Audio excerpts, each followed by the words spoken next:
الرحيم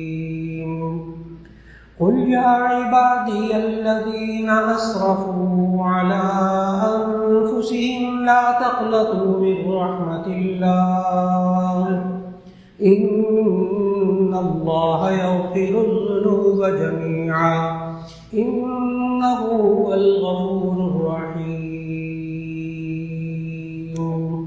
صدق الله العظيم۔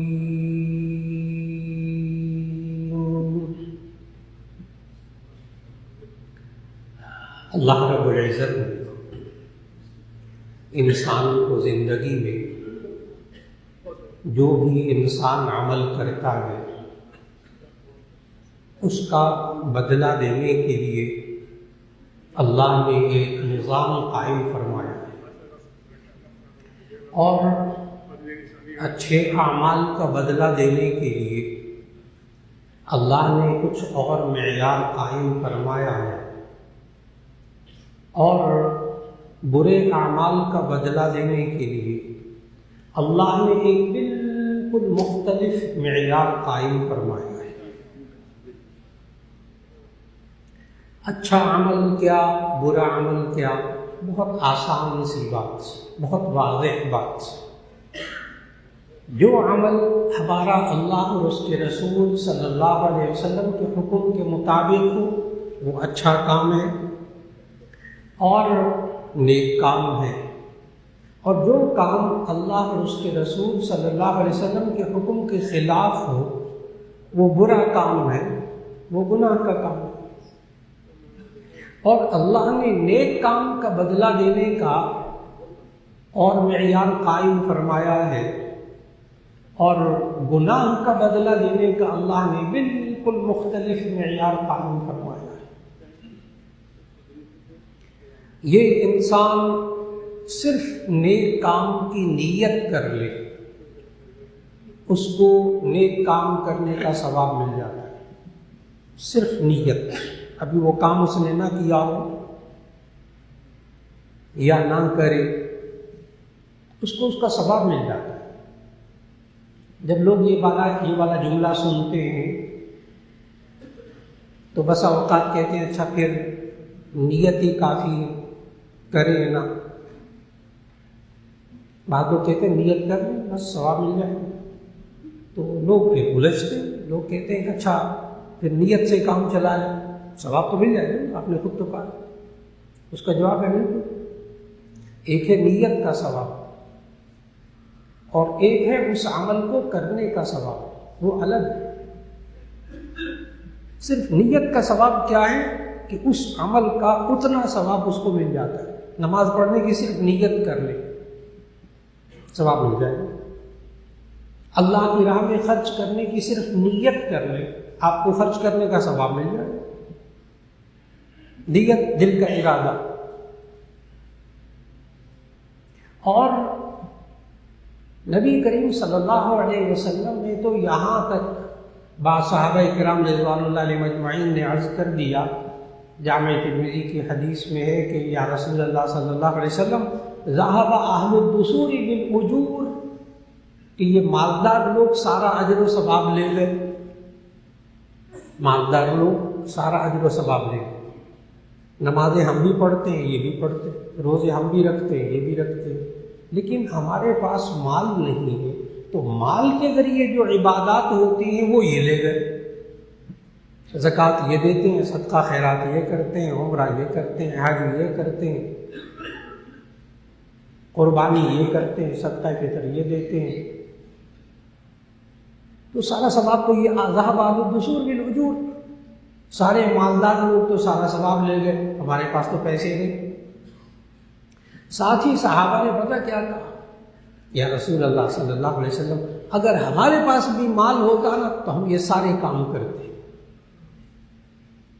نبی صلی اللہ علیہ وسلم نے اسی وقت فرمایا کہ جب تم نے یہ نیت کر لی، یہ ارادہ کر لیا کہ ہمارے پاس مال ہوتا تو ہم بھی یہ سارے کام کرتے، اللہ نے وہ سارے کاموں کا ثواب تمہیں دے دیا۔ نیت کافی ہے، نیت کا ثواب ملتا ہے، اس عمل کا ثواب مل جاتا ہے۔ اور جو لوگ یہ کہتے ہیں بیچارے کہ جی پھر نیت ہی کافی ہے، کرے نا، وہ بیچارے دین کو پورا نہیں سمجھتے۔ اللہ نے جو نیک کاموں کا بدلہ دینے کا معیار سمجھایا وہ بیچاروں کے ذہنوں میں نہیں ہے، دین کا مطالعہ نہیں ہے بیچاروں کے۔ ابھی واضح ہوتا کہ جب عمل کر لے تو پھر کیا ملتا۔ تو میں نے بتایا کہ اللہ نے نیک کاموں کا بدلہ دینے کا بالکل مختلف معیار رکھا ہے۔ یہ تو میں نے ابھی نیت کرنے کے بارے میں بتایا۔ اگر کوئی انسان دوسرے کو نیک راستہ، نیکی کا راستہ دکھا دے نا، اس کو نیک کام کرنے والے کے برابر ثواب مل جاتا ہے۔ اس نے نیت نہیں کی کرنے کی، یہ نہیں کر رہا وہ نیک کام، اس نے صرف راستہ دکھایا ہے نیک کام کا، اس کو نیک کام کرنے والے کے برابر ثواب ملے گا۔ یہ نبی صلی اللہ علیہ وسلم نے سمجھایا، الدال علی الخیر کفاعلہ، الدال علی الخیر، بھلائی کی طرف دلالت کر دینا، راستہ دکھا دینے والا، کفاعلہ، اس نیک کام کو کرنے والے کی طرح ہے۔ الدال علی الخیر کفاعلہ، نیکی کا راستہ دکھانے والے کو اس نیک کام کرنے والے کے برابر ثواب ملتا ہے۔ یہاں پھر لوگ الجھتے ہیں، کہتے ہیں اچھا دوسروں کو راستہ دکھاتے ہیں، نیک، روزہ رکھو، روزہ رکھو، خود نہیں رکھنا، نماز پڑھنا، چلو نماز پڑھو، خود نہیں پڑھنی، تو ہمیں ثواب مل گیا نا، ہم نے دوسرے کو راستہ دکھایا نیکی کا۔ یہ بیچارے بھی دین کی پوری سمجھ نہیں رکھتے، ان کو بھی دین کی پوری سمجھ نہیں، جو بھی ہو جائے گی انشاءاللہ۔ تو دو باتیں ہو گئی، صرف نیت کریں تو ثواب، راستہ دکھا دیں تو ثواب، نیک کام کا مشورہ دے دیں، سفارش کر دیں، آپ کو نیک کام کا ثواب مل جائے گا۔ چھٹا پارہ سورہ مائدہ ہے، اللہ تعالیٰ نے اصول بتایا، من یشفع شفاعۃ حسنۃ یکن لہ نصیب منہا، جو بندہ اچھی سفارش کر دے اس کو اس کا ثواب بھی مل جاتا۔ آپ نے ایک طالب علم کے بارے میں حضرت محتمم صاحب سے درخواست کر دی، حضرت اس کو داخلہ دے دے، دین پڑھے۔ حضرت محتمم صاحب نے داخلہ دے دیا، آپ کو ثواب مل گیا، آپ نے پڑھا بھی نہیں، سفارش کی ہے، اچھے کام کی۔ اللہ نے قرآن میں بتایا، من یشفع شفاعۃ حسنۃ یکن لہ نصیب منہا، جو بندہ اچھے کام کی سفارش کرتا ہے اس کو اچھے کام کا ثواب ملتا ہے، اور برے کام کی سفارش کرے اس کو گناہ بھی ہوتا ہے۔ یہ بھی اللہ نے ساتھ سمجھایا، من یشفع شفاعۃ سیئۃ یکن لہ کفل منہا، جو برے کام کی سفارش کرتا ہے، بری سفارش کرتا ہے، اس کا بوجھ بھی اس پر ہوتا ہے، گناہ بھی اس پر ہوتا ہے۔ تو معلوم ہوا اچھے کام کی آپ سفارش کر دیجیے، ثواب ملے گا۔ اور نبی صلی اللہ علیہ وسلم صحابہ کو سفارش کرنے کی باقاعدہ دعوت دیتے تھے۔ نبی صلی اللہ علیہ وسلم نے فرمایا، اشفعوا فلتوجروا، صحابہ کو کہا اشفعوا فلتوجروا، تم سفارش کیا کرو مجھ سے، کام تو اس کا ہو ہی جائے گا، تمہیں ثواب مل جائے گا۔ صرف سفارش کرنے سے ثواب ملتا ہے۔ آپ کسی کو اچھے کام کا مشورہ دے دیں، اچھے کام کا مشورہ دے دیں، آپ کو ثواب مل گیا، صرف مشورہ، آپ یہ کام کریں، مشورہ، آپ کو ثواب مل گیا۔ نیک کاموں کا اللہ نے کیا معیار بنایا، اور جب انسان وہ نیک کام کر لے پھر اس کو کیا ملتا ہے، اب سمجھنا ہے، صرف مشورہ دینا، صرف راستہ دکھانا، صرف نیت کرنا، صرف رائے دینا، اس پہ ثواب ملتا ہے۔ اور جب وہ بندہ خود کام کر لیتا ہے تب اس کے ساتھ کیا ہوتا ہے۔ قرآن مجید کی آیت، اللہ نے سمجھایا من جاء بالحسنۃ فلہ عشر امثالھا، جو بندہ ایک نیک کام کرتا ہے اس کو 10 نیکیوں کے برابر ثواب ملتا ہے۔ یہ ہر نیکی کے بارے میں، من جاء بالحسنۃ فلہ عشر امثالھا، جو بندہ ایک نیک کام کرتا ہے اس کو 10 نیکیوں کے برابر ثواب ملتا ہے۔ آپ کو معلوم جامع ترمذی کی حدیث موجود ہے، آپ دن بھر میں 5 نمازیں پڑھتے، ثواب آپ کو ہر روز 50 نمازوں کا ملتا ہے۔ طے رکھیں اس بات کو،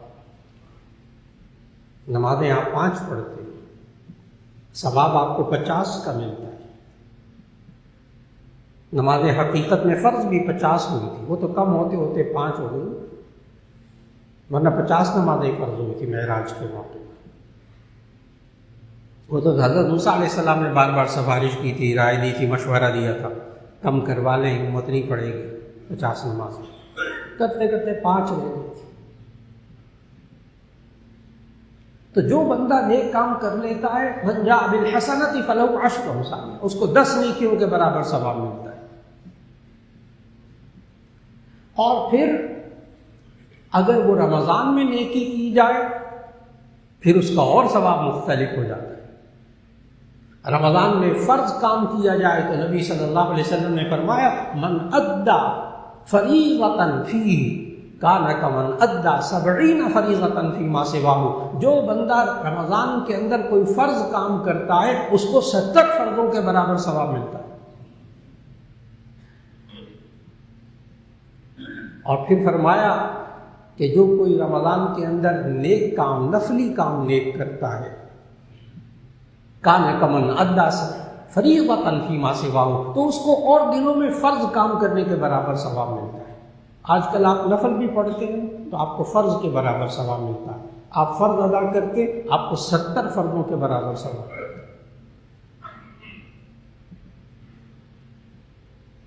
آپ 1 روپیہ خرچ کرتے اللہ تعالیٰ کتنا عطا فرماتا ہے۔ سورۃ البقرہ میں اللہ تعالیٰ نے سمجھایا مثل الذین ينفقون اموالهم فی سبیل اللہ کمثل حبۃ انبتت 7 سنابل فی کل سنبلۃ 100 حبۃ واللہ یضاعف لمن یشاء۔ مثل الذین ينفقون اموالهم فی سبیل اللہ، ان لوگوں کی مثال جو اللہ کی راہ میں خرچ کرتے ہیں 1 روپیہ، کمثل حبۃ، اللہ نے مثال بھی ایسی دی ہے جو ہم ہر سال اپنی آنکھوں سے خود دیکھتے ہیں اور ہر کسان اس کا مشاہدہ کرتا ہے، ایسی مثال دی۔ اللہ کیسے بڑھاتا ہے؟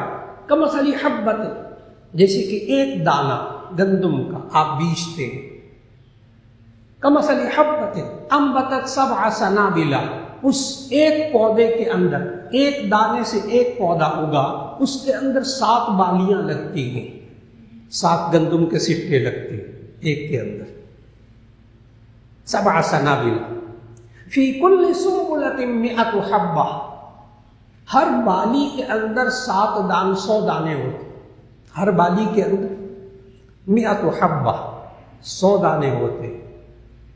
اللہ پتہ کیا کہہ رہا ہے ہمیں؟ اللہ سمجھا رہا ہے میں تمہاری آنکھوں کے سامنے یہ کرتا ہوں کہ تم 1 دانہ مٹی میں ڈالتے ہو، اس سے میں تمہیں تمہاری آنکھوں کے سامنے نہ 700 دانے اگا کے دکھاتا ہوں، تم 1 روپیہ خرچ کرو گے، قیامت کے دن میں تمہیں 700 اس سے زیادہ بڑھا کر دکھا دوں آنکھوں سے۔ ایسی مثال کیسی دی کہ جو ہم اپنی آنکھوں سے دیکھتے، 1 دانہ بیچتے مٹی میں ڈالتے، اس سے اللہ 700 دانے اگا کے دکھاتا ہے۔ یہ انسان 1 روپیہ اللہ کی راہ میں خرچ کرتا ہے، اللہ اس کو 700 روپے خرچ کرنے کا، 1000 خرچ کرتا ہے 7000 خرچ کرنے کا، 1 لاکھ خرچ کرتا ہے 700 لاکھ، سمجھ گئے؟ کروڑوں میں بات جاتی ہے۔ قرآن مجید ابھی آیت میں نے سنائی، نیک کاموں کا اجر و ثواب اتنا۔ شروع میں نے عرض کیا کہ نیک کاموں کا بدلہ دینے کا معیار اللہ نے کچھ اور رکھا ہے، اور گناہ کا بدلہ دینے کا معیار کچھ اور رکھا ہے۔ نیک کام کا تو آپ نے اچھی طرح سمجھا، نیت کرے تو ثواب، مشورہ دے تو نیک کام کا ثواب، سفارش کرے نیک کام کا ثواب، کر لے 10 گنا ثواب، 700 گنا 1 روپیہ خرچ کرنے پر ثواب، یہ نیک کاموں کا۔ اب ذرا غور سے سنیے، گناہ کا معیار اللہ نے کیا بنایا؟ انسان کے ذہن میں گناہ کا خیال آ جائے، اس کو کوئی پکڑ نہیں ہوتی، کوئی گناہ نہیں ہوتا۔ یہ جتنے لوگ نا کہتے ہیں نماز پڑھتے ہیں، نمازوں میں عجیب عجیب خیال آتے ہیں، برے خیال آتے ہیں، پتہ نہیں ہمارے نمازیں قبول ہوتی ہیں کہ نہیں ہوتی، خام خواہ بیکار پریشان ہوتے ہیں۔ نمازوں میں جتنا مرضی برا خیال آ جائے، گناہ کا خیال آ جائے، سارے کاروبار کے خیالات آ جائے، پکڑ نہیں ہوگی، ثواب میں کمی نہیں ہوگی۔ ہاں، ثواب میں کمی نہیں ہوگی، کیوں؟ انسان بے بس ہے، خیالات آ جائے، انسان ان کو روک نہیں سکتا۔ اللہ نے سورہ بقرہ میں کہا لا یکلف اللہ نفسا الا وسعها، اللہ تعالیٰ انسان کو اس کی طاقت کے مطابق پابند کرتا ہے۔ جہاں انسان بے بس ہو جاتا ہے وہاں اللہ پکڑتے ہی نہیں، تو خیالات آنے کو روک ہی نہیں سکتا بندہ، بے بس ہے۔ اس لیے جتنے مرضی خیالات آتے رہے، بالکل پریشان نہیں ہونا چاہیے نمازی، خود بخود آ رہے ہیں۔ گناہ کا خیال آ جائے تو پکڑ لے، انسان گناہ کا پکا ارادہ کر لے تو احادیث سے ثابت ہے کہ منکر نکیر جو قبر میں ہوتے ہیں، اور ہر بندے کے ساتھ 2 فرشتے کرامن کاتبین ہوتے ہیں۔ اللہ نے ایک ہوتا ہے نیکی لکھنے والا دائیں طرف، اور بائیں طرف گناہ لکھنے والا، یہ کرامن کاتبین، یہ قرآن سے ثابت ہے۔ اچھا، بعض لوگ بہت ہلکا لیتے ہیں اس کو، کرامن کاتبین، اللہ نے قرآن میں کہا کرامن کاتبین یعلمون ما تفعلون، یہ معزز لکھنے والے فرشتے یہ جانتے ہیں جو تم کرتے ہو، تو کرامن کاتبین یہ قرآن سے ثابت ہے۔ تو وہ جو نیک عمل والا فرشتہ ہے اس کو تو اللہ نے یہ سکھایا ہے کہ یہ بندہ نیت کرے نیک کام کی، اس کے نام اعمال میں ایک نیکی لکھ دو۔ لیکن گناہ والے فرشتے کو یہ کہا ہے کہ یہ بندہ گناہ کا پکا ارادہ کر لے تو اس کے نام اعمال میں گناہ بھی نہیں لکھنا۔ بہت اچھا ذہن میں رکھیے، گناہ کا پکا ارادہ کر لے بندہ، اس کے نام اعمال میں گناہ نہیں لکھا جاتا۔ بھی گناہ کرنے کے لیے چل پڑے تب بھی گناہ نہیں لکھا جاتا، گناہ کے کرنے کے نزدیک پہنچ جائے تب بھی گناہ نہیں لکھا جاتا، اور عین گناہ کی جگہ پہنچ کر واپس پلٹ آئے اللہ کا ولی بن جاتا ہے۔ کتنے اولیاء اللہ ہیں جو عین موقع پر واپس پلٹے، اللہ نے ان کو ولی بنا دیا، دوست بنا دیا۔ اور اگر انسان سے وہ گناہ ہو جائے، اب آپ ذہن میں رکھیے گا، جب نیک کام کر لیتا تھا تو کم از کم کتنی نیکیوں کا ثواب ملتا تھا؟ 10 آیت پڑھیں، من جاء بالحسنۃ فلہ 10 امثالہا، ایک نیک کام کرتے ہیں 10 نیکیوں کا ثواب ملتا ہے۔ اور بہت اچھی طرح سنیے گا، اگر یہ انسان گناہ کر لے، گناہ ہو جائے اس سے، تو اس کے نام اعمال میں صرف ایک گناہ لکھا جاتا ہے۔ آیت پڑھنے لگا ہوں، وہی 10 والی آیت، من جاء بالحسنۃ فلہ 10 امثالہا ومن جاء بالسیئۃ فلا یجزی الا مثلہا وہم لا یظلمون۔ نیک کام کرو گے 10 ثواب دوں گا، گناہ ہو جائے گا فلا یجزی الا مثلہا، صرف ایک گناہ کا لکھا جائے گا۔ کتنی رحیم ہے وہ ذات، کتنی کریم ہے وہ اللہ کی ذات۔ نیکیوں کا بدلہ دینے کا کچھ اور معیار رکھا ہے، اور گناہ کا بدلہ دینے کا معیار کچھ اور رکھا ہے۔ بالکل مختلف، اور یہ رحیم و کریم ذات ہی کر سکتی ہے۔ اب آگے بھی غور سے سنیے گا، یہ تو طے ہو گیا، ایک نیکی کی تو 10 نیکیوں کا ثواب، ایک گناہ ہو گیا تو صرف ایک لکھا جائے گا۔ اب آگے کی بات بھی بڑے غور سے سمجھنی ہے رمضان کے ان دنوں میں، کیونکہ اب جو دوسرا عشرہ شروع ہونے لگا ہے یہ مغفرت کا عشرہ ہے، یہ تقسیم بھی نبی صلی اللہ علیہ وسلم نے خود کی ہے۔ بعض لوگ اس میں بھی الجھ رہے ہیں، کہتے ہیں یہ کیا ہے، پہلا عشرہ رحمت کا، دوسرا عشرہ مغفرت کا، تیسرا جہنم کی آگ سے آزادی کا، لوگ الجھ رہے ہیں۔ رمضان تو سارے مغفرت ہے، ساری رحمت ہے، جی بالکل سارے، لیکن کچھ خاص بھی تو ہے۔ اور یہ نبی صلی اللہ علیہ وسلم نے اپنے خطبے میں کہا، سلمان فارسی رضی اللہ تعالیٰ عنہ سے یہ حدیث سنن بیہقی میں موجود ہے کہ نبی صلی اللہ علیہ وسلم نے خطبہ دیتے ہوئے رمضان کے شروع میں فرمایا، شہر اولہ رحمت واوسطہ مغفرت وآخرہ عتق من النار، کہ یہ ایسا مہینہ جس کا پہلا حصہ رحمت کا، دوسرا حصہ مغفرت کا، تیسرا حصہ جہنم کی آگ سے نجات کا۔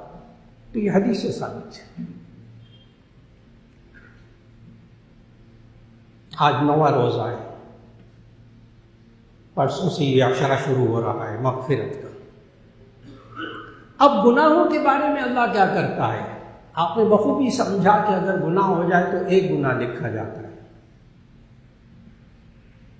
اور اس ایک گناہ کو بھی مٹانے کے لیے زندگی کے آخری سانس تک اللہ سینکڑوں ہزاروں لاکھوں موقع فراہم کرتا ہے اس ایک گناہ کو مٹانے کے لیے۔ اب یہ بات سمجھنے والی ہے، کچھ ہے گناہ صغیرہ، کچھ ہے گناہ کبیرہ۔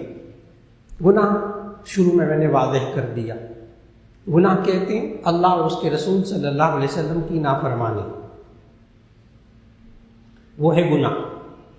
اور گناہ کی 2 قسمیں، گناہ صغیرہ، گناہ کبیرہ۔ لفظی مطلب ہے گناہ صغیرہ چھوٹے گناہ، گناہ کبیرہ بڑے گناہ۔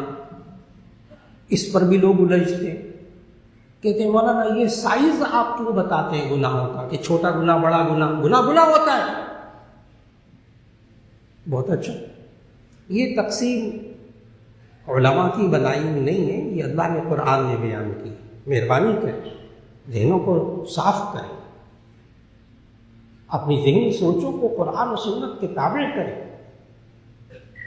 یہ صغیرہ کبیرہ کے گناہوں کی تقسیم اللہ نے قرآن میں خود ذکر کی ہے، ان تجتنبوا کبائر ما تنہون عنہ نکفر عنکم سیئاتکم، اگر تم بڑے بڑے گناہوں سے بچو گے تو چھوٹے گناہ ویسے میں معاف کر دوں۔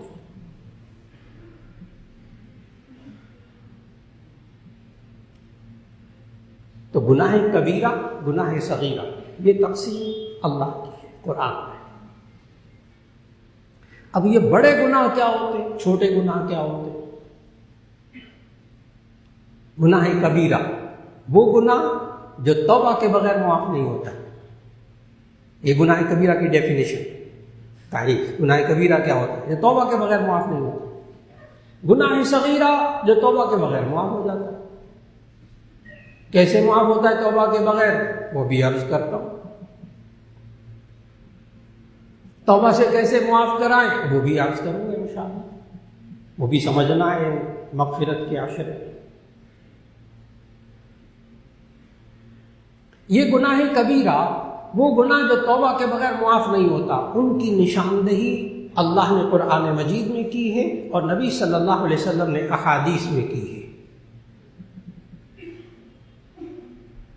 گناہ کبیرہ جیسے شرک، ماں باپ کی نافرمانی، اور آسان سی فہرست ذہن میں رکھنی ہو گناہ کبیرہ کی تو بہت آسان، جتنے فرائض ہیں ان کو چھوڑنا گناہ کبیرہ،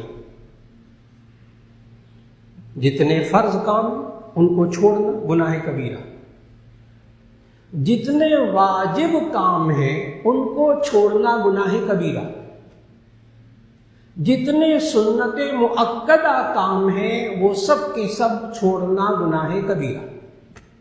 فرض، واجب، سنت مؤکدہ، سنت موقدہ جس کی نبی صلی اللہ علیہ وسلم تاکید فرمائی،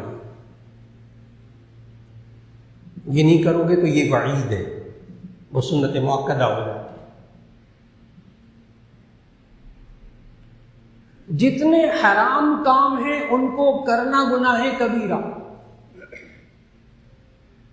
جیسے خنزیر کھانا، سود کھانا، مردار کھانا۔ قرآن میں اللہ نے ذکر کیا حرمت علیکم المیتۃ والدم ولحم الخنزیر وما اہل لغیر اللہ به۔ جن چیزوں کو اللہ نے حرام قرار دے دیا ان کو کرنا گناہ کبیرہ، اور جو اتنے مکروہ تحریمی ہیں نبی صلی اللہ علیہ وسلم نے جس کو منع قرار دے دیا تاکید کے ساتھ، وہ سارے کے سارے کرنا گناہ کبیرہ۔ یہ آسان سی فہرست سامنے آ جاتی ہے۔ گناہ کبیرہ جو توبہ کے ساتھ معاف ہوتے ہیں، گناہ صغیرہ جو توبہ کے بغیر معاف ہو جاتے ہیں۔ یہ توبہ کے بغیر اللہ کیسے معاف کرتا ہے؟ آج آپ الحمدللہ جمعے کی نماز کے لیے وضو کر کے آئے ماشاءاللہ۔ آج عصر کی نماز کے لیے جب وضو فرمائیے گا تو جو اب حدیث جامع ترمذی کی سنانے لگا ہوں وہ ذہن میں رکھ کر وضو کیجیے، سوچئے گا آپ کے ساتھ وضو کرتے ہوئے آپ کے ساتھ کیا ہوا۔ سچے نبی صلی اللہ علیہ وسلم کے ارشاد کے مطابق جامع ترمذی دوسرا باب ہے جامع ترمذی کا، کتاب طہارت کا، باب ما جاء فی فضل الطہارہ، فی فضل طہور، طہارت کی فضیلت کے بارے میں۔ اس میں حدیث آ رہی، بہت مستند حدیث، صحاح ستہ کی اور کتابوں میں بھی ہے۔ دیکھیے گا گناہ صغیرہ کیسے معاف ہوتے ہیں بغیر توبہ کے۔ نبی صلی اللہ علیہ وسلم نے فرمایا جب یہ انسان وضو کرتا ہے تو چہرہ دھوتا ہے، اس کے چہرے کے گناہ معاف ہو جاتے ہیں۔ جب یہ ہاتھ دھوتا ہے تو اس کے ہاتھوں کے گناہ معاف ہو جاتے ہیں۔ ان کے حدیث کے الفاظ پتہ کیا ہے؟ جو بندہ اپنے چہرے کو دھوتا ہے خرجت من وجہہ کل خطیئۃ، تو اس کے چہرے کے ہر گناہ اللہ دھو دیتا ہے، نکال دیتا ہے۔ اور جو بندہ ہاتھ دھوتا ہے خرجت من یدہ بطشتھا، تو تمام وہ گناہ جن کا ارتکاب اس کے ہاتھوں نے کیا ہوتا ہے وہ سارے گناہ اللہ معاف کر دیتا ہے۔ صغیرہ کبیرہ گناہ وہ توبہ کے ساتھ، وہ بھی بات ہوگی انشاءاللہ۔ اور جب یہ انسان سر پہ مسح کرتا ہے سر کے گناہ معاف ہو جاتے ہیں، جب پاؤں دھوتا ہے تو پاؤں کے گناہ معاف ہو جاتے ہیں۔ آئندہ وضو کرتے ہوئے اس حدیث کا آخری جملہ ذہن میں رکھیے گا۔ نبی صلی اللہ علیہ وسلم نے فرمایا جب یہ بندہ وضو کر کے فارغ ہوتا ہے حتی یخرج نقیا من الذنوب، یہاں تک کہ یہ گناہوں سے پاک ہو چکا ہوتا ہے۔ ابھی آپ نے صرف وضو کیا ہے، ابھی نماز پڑھنی ہے، ابھی صرف وضو کیا ہے۔ آئندہ سوچئے گا کہ جب آپ وضو کر رہے ہو تو آپ کے ساتھ کیا ہوتا ہے۔ جی ہاتھوں کے گناہ معاف ہوتے ہیں، چہروں کے گناہ معاف ہوتے ہیں، کلی کرتے ہیں زبان کے گناہ صغیرہ، وہ جو غیبت کیا ہے نا، جو جھوٹ بولا ہے وہ گناہ کبیرہ، وہ توبہ کے بغیر معاف نہیں ہوگا۔ باقی چھوٹی چھوٹی زبان کی لغزشیں وہ کلی کریں گے، دھل گئے۔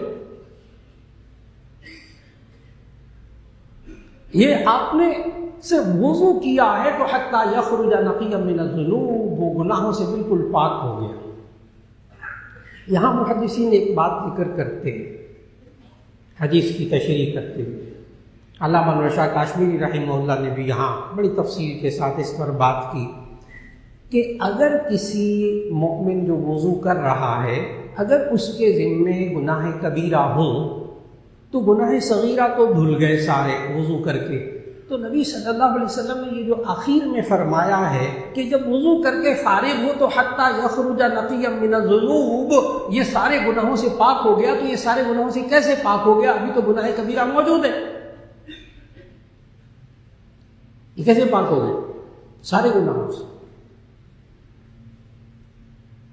اس پر محدثین نے کمال کر دیا. فرمانے لگے کہ جو مومن ہوتا ہے اس کی شان یہ ہے کہ وہ گناہ کبیرہ کرتا نہیں.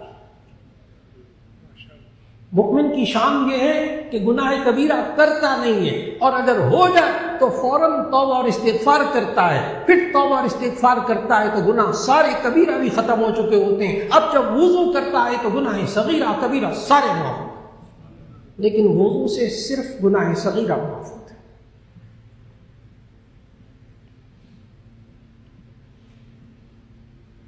اور کبیرہ کیسے معاف ہوتے ہیں؟ وہ توبہ اور استغفار کے ذریعے. توبہ اور استغفار کے ذریعے.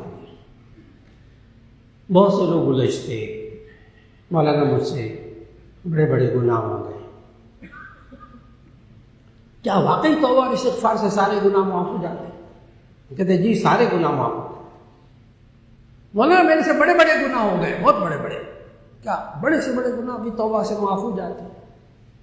تو اس کا جواب ہے کہ جی ہاں، بڑے سے بڑا بھی کوئی گناہ ہو تو توبہ کے ذریعے معاف ہو جاتا ہے. دلیل قرآن مجید سے.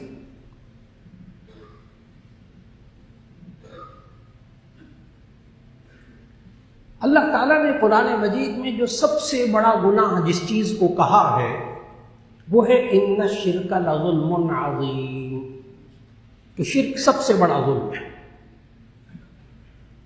سب سے بڑا گناہ قرآن میں جو اللہ نے بیان کیا، شرک.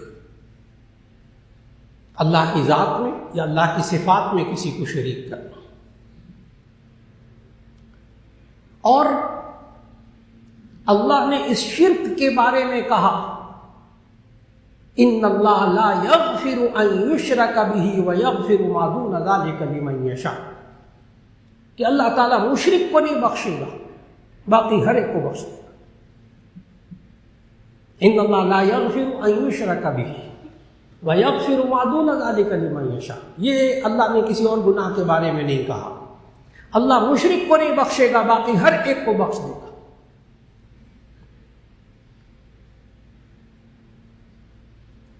اور اب آپ نے غور سے مفسرین کی بات کو ذہن میں رکھنا ہے کہ یہ جو اللہ نے کہا ہے نا کہ اللہ مشرک کو نہیں بخشے گا، باقی ہر ایک کو بخش دے گا، تمام مفسرین نے لکھا کہ یہ زندگی کے اندر موت سے پہلے کا ہے، کہ اللہ اس کو مشرک کو نہیں بخشے گا، باقی ہر ایک کو بخش دے گا. کب؟ جبکہ اس کی موت شرک کی حالت میں ہوئی ہو. اگر اب اس نے موت سے پہلے زندگی میں شرک سے بھی توبہ کی تو اللہ وہ بھی معاف کر دے گا. الفاظ پھر دوہرا دو، ان اللہ لا یغفر ان یشرک بہ ویغفر ما دون ذلک لمن یشاء. اللہ مشرک کو نہیں بخشے گا، باقی ہر ایک کو بخش دے گا. یہ کب ہے؟ جب موت اس کی شرک کی حالت میں ہوئی ہو، تب اللہ نہیں بخشے گا. اور اگر زندگی میں شرک کیا ہو 10 سال، 50 سال، 90 سال شرک کیا ہو اور توبہ کر لی اور بعد میں زندگی شرک کے بغیر گزاری، اللہ وہ بھی معاف کر دیتا. اور اس کی دلیل، حساس دلیل آپ کو ملے گی صحابہ کرام رضوان اللہ مجمعین کی زندگی میں. صحابہ کرام،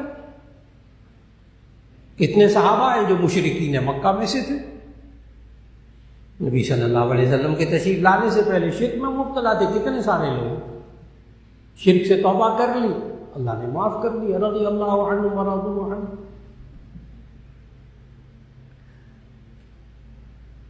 اور 90 سال کی عمر میں تو حضرت سلمان فارسی رضی اللہ تعالیٰ عنہ نے اسلام قبول کیا.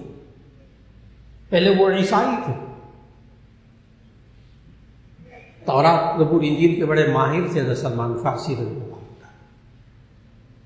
90 سال کی عمر میں اسلام قبول کیا. سب دھل دھل آ گیا پچھلا.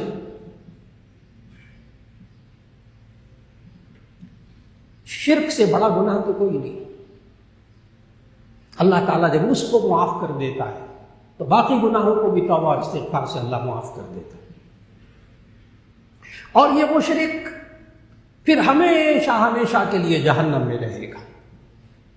یہ بھی عقیدہ بہت واضح ہونا چاہیے کہ جو ہمیشہ ہمیشہ کے لیے جہنم میں رہے گا تو ظاہر ہے کہ جہنم بھی ہمیشہ رہے گی۔ بعض لوگوں کے ذہن میں یہ خیال ہوتا ہے کہ بالآخر جہنم ختم ہو جائے گی اور سارے لوگ جنت میں چلے جائیں گے۔ یہ قرآن و سنت کے مطابق نہیں ہے۔ جہاں جہاں اللہ نے کہا ہم فیہا خالدون، ہم فیہا خالدون، وہ اس میں ہمیشہ ہمیشہ رہیں گے، خالدن مخلدن ابدا، ہمیشہ ہمیشہ رہیں گے۔ تو جہنم ہمیشہ رہے گی، اور اللہ مشرک کے علاوہ باقی ہر ایک کو گناہ کا بدلہ دے کر اللہ وہاں سے نکال کر جنت میں داخل کر دے گا۔ جہنم فنا نہیں ہوگی، جہنم ابدی، وہ بھی ہمیشہ رہے گی، اور جنت تو ہے ہی ہمیشہ کے لیے۔ اب یہ انسان ذہن سے اچھی طرح نکال دے کہ کیا بڑے بڑے گناہ اللہ معاف کر دیتا ہے؟ اس کا جواب ہے کہ جی ہاں، لیکن ایک بات کو بہت اچھی طرح واضح کرنا ضروری ہے، اور وہ یہ کہ گناہ کبیرہ دو قسم کے ہیں۔ ایک کا تعلق حقوق اللہ سے ہے، ایک کا تعلق حقوق العباد سے ہے۔ آج کے بیان کو سن کر کہ آج مولانا نے بڑا زور دیا اس پر کہ بڑے سے بڑا گناہ بھی ہو تو معاف ہو جاتا ہے توبہ اور استغفار کے ذریعے، تو وہ جو میں نے 1 لاکھ 10 لاکھ لیا ہوا ہے نا، میں رمضان میں ایسی توبہ استغفار کروں گا تو 10 لاکھ تو معاف ہوا نا، جو وہ فلاں بندے کا کھایا، وہ جو بہن کا حق کھایا وراثت کا، توبہ اور استغفار، جی نہیں، بہت واضح الفاظ۔ ایک ہے حقوق اللہ، ایک ہے حقوق العباد۔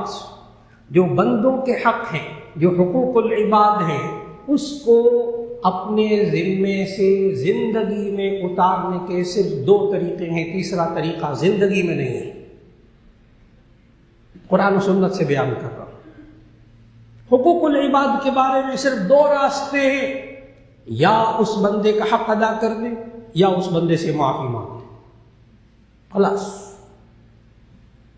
اور تیسرا طریقہ دنیا میں نہیں ہے حقوق العباد کا۔ توبہ اور استغفار سے حقوق العباد معاف نہیں ہوتے۔ بیوی کو مارا، توبہ اور استغفار کر لی، نہیں، یا بیوی سے معافی مانگی۔ دوسرے نے 10 لاکھ لیا، 20 لاکھ لیا، بہن کا حق ادا نہیں کیا، میں مولانا توبہ اور استغفار کرتا ہوں، جی نہیں، بہن کا حق دینا پڑے گا یا اسے معافی مانگنی پڑے گی اگر وہ دل سے معاف کرے۔ حقوق العباد صرف 2 صورتیں دنیا میں، یا حق ادا کر دیں یا اس بندے سے معافی مانگ لیں۔ تیسری صورت ہے لیکن وہ آخرت میں ہے، اور وہ بڑی بھیانک قسم کی صورتحال ہے جو نبی صلی اللہ علیہ وسلم نے سمجھائی۔ نبی صلی اللہ علیہ وسلم نے سمجھایا کہ ایک شخص صحابہ سے پوچھا، صحابہ سے مل مفلس، یہ کنگال کون ہوتا ہے؟ کنگال، قلاش، مفلس۔ صحابہ نے بھی وہی جواب دیا جو ہمارے ذہنوں میں تھے۔ صحابہ نے کہا لیس لہ متاع ولا درہم، جس کے پاس سامان نہیں ہوتا، پیسے نہیں ہوتے، وہ مفلس قلاش ہوتا ہے۔ نبی صلی اللہ علیہ وسلم نے فرمایا نہیں، مفلس وہ ہوتا ہے جس نے نمازیں پڑھی ہوں گی، جس نے روزے رکھے ہوں گے۔ بڑے غور سے سننا ہے اس بات کو، اس لیے کہ ان نمازوں کو، ان روزوں کو سنبھال کے بھی رکھنا ہے، کہیں یہ آپ کے ہاتھ سے، مسلمان کے ہاتھ سے کہیں کھسک نہ جائے۔ ان کی حفاظت کرنی ہے، سنبھال کے رکھنا ہے۔ کیسے؟ اس حدیث کو سمجھ کر کہ نبی صلی اللہ علیہ وسلم نے فرمایا ایک بندہ ایسا جس نے نمازیں بھی بہت پڑھی ہوں گی، روزے بھی بہت رکھے ہوں گے، زکوٰۃ بھی دی ہوگی، صدقہ خیرات بھی کیا ہوگا، لیکن آگے نبی صلی اللہ علیہ وسلم نے فرمایا وَشَتَمَ هَٰذَا وَسَبَّ هَٰذَا وَسَفَكَ دَمَ هَٰذَا وَأَكَلَ مَالَ هَٰذَا۔ نمازیں بھی دبا کے پڑھی، تہجد بھی دبا کے پڑھی، صف اول میں آ کے نماز پڑھی، لیکن کسی کو مارا ہوگا، کسی کو گالی دی ہوگی، کسی کا حق مارا ہوگا، کسی کا خون بہایا ہوگا، اور دنیا میں اس بندے سے معافی نہیں مانگی ہوگی۔ سوچنا ہوگا ان لوگوں کو جو صف اول میں نماز پڑھتے ہیں اور ان کے معاملات ٹھیک نہیں ہیں۔ سوچنا ہوگا ان لوگوں کو جن صف اول میں نماز پڑھتے ہیں، 5 وقت مسجد میں نماز پڑھتے ہیں، بیوی بچوں پر ظلم کرنے والے، اپنے بہن بھائیوں پر ظلم کرنے والے، لوگوں کا حق مال کھانے والے، ان کو سوچنا ہوگا ان کی نمازیں روزے کہاں جائیں گے۔ نبی صلی اللہ علیہ وسلم نے فرمایا کہ دبا کے نمازیں پڑھی، روزے رکھے، زکوٰۃ دی، حج اور عمرے کیے، لیکن کسی کو مارا ہوگا، کسی کو گالی دی ہوگی، واکل مال ھذا، کسی کا مال کھایا ہوگا، وسفک دم ھذا، کسی کا خون بہایا ہوگا۔ نبی صلی اللہ علیہ وسلم نے فرمایا اگر زندگی میں اس نے اس شخص سے، اس بندے سے معافی نہیں مانگی تو قیامت کے دن اتنی نمازیں اٹھا کر اس کی اس بندے کو دے دی جائیں گی جس کا حق مارا ہوگا۔ نمازیں بھی خوب پڑھی، حق بھی لوگوں کے خوب مارے، اس کی ساری نمازیں روزے اٹھ کر دوسرے کے پاس چلے گئے۔ آگے اور خطرناک جملہ ہے، نبی صلی اللہ علیہ وسلم نے فرمایا اگر اس نے نمازیں تو بہت پڑھی، روزے بھی رکھے، لیکن حق بھی بندوں کے بہت مارے، یہاں تک کہ اس کی نیکیاں ساری کی ساری دوسرے کے پاس چلی گئیں، پھر اس کے پاس نیکیاں ختم ہو گئی اور بندوں کے حقوق پھر بھی اس کے باقی رہے، تو اس بندے کا جس کا حق مارا ہے اس کے گناہ اٹھا کر اسی بقدر اس کے کھاتے میں ڈال دیے جائیں گے۔ نبی صلی اللہ علیہ وسلم نے فرمایا مفلس تو یہ، کنگال تو قلاش یہ ہے کہ ساری زندگی نمازیں پڑھتا رہا، روزے رکھتا رہا، لیکن حقوق العباد کا خیال نہیں کیا، اس کے ساری نمازیں روزے ادھر اور ادھر کے گناہ اس کے کھاتے کے اندر۔ فرمایا اس سے بچنے کی کوشش کریں۔ لہذا گناہ کبیرہ کے بارے میں بہت اچھی طرح، حقوق العباد کے بارے میں گناہ ہو گئے، یہ توبہ اور استغفار پر معاف نہیں ہوتے۔ بھول جائیں اس بات کو کہ حج کر کے آیا تو ہم نے حدیث سنی، جو بندہ حج کر کے آتا ہے وہ گناہوں سے ایسا پاک ہو جاتا ہے جیسے کہ آج اس کی ماں نے اس کو جنا۔ بالکل صحیح حدیث ہے، لیکن حقوق العباد سے متعلق نہیں ہے۔ لوگوں کے مال کھائے، کسی کا 10 لاکھ 20 لاکھ فلاں فلاں فلاں فلاں، سارے مال کھانے کے بعد 10 حج کرائے، بار بار ہر سال عمرہ کرائے، دھلا گیا، نہیں دھلے، حقوق العباد نہیں دھلے۔ اتنے علماء، اتنے مشائخ کی موجودگی میں گزارش کر رہا ہوں، بڑے درد مندانہ انداز میں، عمرے حج کرنے سے بندوں کے حق نہیں معاف ہوتے، وہ تو حق ادا کر دے یا معافی مانگ لے اس بندے سے، بہت پیچیدہ صورتحال ہے۔ ہاں، حقوق اللہ کو اللہ کیسے معاف کرتا ہے؟ توبہ اور استغفار کے ذریعے، توبہ اور استغفار۔ اور پھر یہ انسان جب توبہ اور استغفار کرتا ہے، جس کی تفصیلات انشاءاللہ آئندہ جمعے میں ملاقات میں آئیں گی، کہ توبہ کا معنی رجوع کرنا، واپس پلٹنا، استغفار کا معنی معافی مانگنا، توبہ کا معنی واپس آ جانا، اے اللہ آئندہ نہیں کروں گا۔ استغفار کا معنی مغفرت طلب کرنا، اے اللہ میرا گناہ مجھے معاف فرما دے، بس اتنا ہی کہنا ہے، اے اللہ میرے گناہ معاف فرما دے۔ نبی کریم صلی اللہ علیہ وسلم نے کلمات سکھائے، سنن ابی داؤد کی حدیث ذکر کر کے بات مکمل ہو رہی ہے۔ نبی کریم صلی اللہ علیہ وسلم نے ارشاد فرمایا جو بندہ 5 مرتبہ یہ کلمات کہہ دے، اگر سمندر کے جھاگ کے برابر بھی اس کے گناہ ہوں تو اللہ معاف کر دے گا۔ ان کلمات کے اندر توبہ بھی ہے، استغفار بھی ہے۔ چنانچہ آج کل کے لمحات میں آپ میں سے بہت سے حضرات کو الحمدللہ سب کو وہ کلمات یاد بھی ہوں گے، ایک دفعہ دہرا لیجئے، کیونکہ ہم اگر ایک دفعہ پڑھیں گے سارے کے سارے تو اللہ آج جمعے کے دن ہی ہمارے سارے بڑے بڑے گناہ ابھی معاف کر دے گا۔ اور وہ کلمات نبی صلی اللہ علیہ وسلم نے سکھائے، استغفر اللہ الذی لا الہ الا هو الحی القیوم واتوب الیہ، استغفر اللہ الذی لا الہ الا هو الحی القیوم واتوب الیہ۔ 5 دفعہ یہ کلمات کہہ لیجیے، سمندر کے جھاگ کے برابر بھی گناہ ہوں گے تو معاف ہو جائیں گے۔ اور پھر اس توبہ استغفار کی جو تفصیلات ہیں وہ انشاءاللہ آئندہ جمعے میں اللہ توفیق دے گا۔ دعا فرما لیجیے اللہ رب العزت ہمیں مغفرت کا عشرہ آ رہا ہے، اللہ رب العزت ہمیں اس میں خوب گناہوں کی معافی مانگنے کی توفیق عطا فرما دے۔ الحمدللہ رب العالمین۔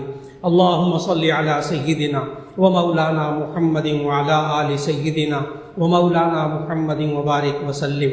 ربنا آتنا في الدنيا حسنة وفي الآخرة حسنة وقنا عذاب النار. یا اللہ ہمارے گناہوں کو معاف فرما. یا اللہ آدم علیہ السلام نے بھی توبہ کی، آپ نے قبول کر لی. ہم آدم علیہ السلام اپنے جد امجد کے الفاظ جو قرآن مجید میں آتے ہیں کہ حضرت آدم علیہ السلام نے توبہ اور استغفار کی دعا پڑھی، آج ہم بھی وہی پڑھتے ہیں. ربنا ظلمنا انفسنا وإن لم تغفر لنا وترحمنا لنکونن من الخاسرین. اے اللہ ہمارے سارے گناہ معاف فرما دے. اور یا اللہ آج ہمیں زندگی میں بہت سی مشکلات ہیں. یا اللہ آپ کے نبی حضرت یونس علیہ السلام نے اے اللہ آپ سے کلمات چند ایک زبان پر کہے، آپ نے ان کی تمام مشکلات کو دور کر دیا. لا الہ الا انت سبحانک انی کنت من الظالمین. اے اللہ جس طرح تو نے یونس علیہ السلام کو مشکل حالات سے، مچھلی کے پیٹ کے اندھیروں سے باہر زندہ نکال لیا، اے اللہ ان کلمات کی برکت سے ہماری مشکلات بھی دور فرما دے. یا اللہ ہمیں بھی سکون عطا فرما دے، عافیت عطا فرما دے. یا اللہ جتنے گناہ ہو گئے ہمیں معلوم نہیں، اے اللہ تو اسے معاف فرما دے. یا اللہ جو حقوق العباد میں کوتاہی ہو گئی وہ حق ادا کرنے کی توفیق عطا فرما. اور یا اللہ یا حق ادا نہیں کرنے بے بس ہیں تو یا اللہ ہمیں ان بندوں سے معافی مانگنے کی توفیق عطا فرما. اور یا اللہ جتنے حاضرین موجود ہیں دلوں میں دعائیں، یا اللہ سب کی دعاؤں کو قبول فرما. یا اللہ ہمیں خود معلوم نہیں کہ کتنی غلطیاں ہو گئی، کتنے ہم سے یا اللہ خطائیں ہو گئی، کتنے گناہ ہو گئے بڑے بڑے. اے اللہ تو جانتا ہے، سارے گناہوں کو معاف فرما دے. اور یا اللہ ہمیں اس توبہ اور استغفار کو آج کے دنوں میں اور آج کی راتوں میں، ان بابرکت راتوں میں یا اللہ رحمت کے عشرے کے آخری چند گھنٹے چند دن باقی ہیں، آگے مغفرت کا عشرہ آ رہا ہے. یا اللہ ہمیں خوب توبہ اور استغفار کی توفیق عطا فرما. یا اللہ ہمیں خوب اپنے گناہوں سے بچنے کی توفیق عطا فرما. اور یا اللہ جتنے حاضرین موجود ہیں یا اللہ دلوں میں دعائیں ہیں، کسی کو محروم نہ فرما. یا اللہ قبولیت کے ان لمحات میں ایک ایک کی دعا کو قبول فرما. جو بیمار ہیں یا اللہ ان کو شفا عطا فرما، جو پریشان حال ہیں ان کی پریشانیوں کو دور فرما. یا اللہ جو کاروباری نقصان میں مبتلا ہیں ان کو غیب سے ان کی مدد فرما دے. اور یا اللہ جو بے اولاد ہیں ان کو نیک اولاد عطا فرما دے. یا اللہ جن کو تو نے اولاد دی ہے ماں باپ کی آنکھوں کی ٹھنڈک بنا دے. یا اللہ جتنے بچے بچیاں تعلیم حاصل کر رہے ہیں ان سب کو کامیابیاں عطا فرما دے. اور یا اللہ جو بغیر شادی کے جوان بچے اور بچیاں رشتوں کے انتظار میں ہیں، اے اللہ ان کو نیک رشتے عطا فرما دے. جن کی شادیاں ہوگی ان کو شادی کے بعد کی زندگی میں سکون عطا فرما دے. یا اللہ برکت والا رزق عطا فرما دے. ہر ایک کے قرض کو اتارنے کی غیب سے مدد فرما دے. اور یا اللہ ہم سب پر اپنی رحمت نازل فرما دے. یا اللہ گھروں کو سکون کا گھر بنا دے. یا اللہ ذکر اللہ والا گھر بنا دے. ہر شخص کو 5 وقت نماز پڑھنے کا توفیق عطا فرما دے. یا اللہ جو روزے دار ہیں ان کے روزے کو قبول فرما لے.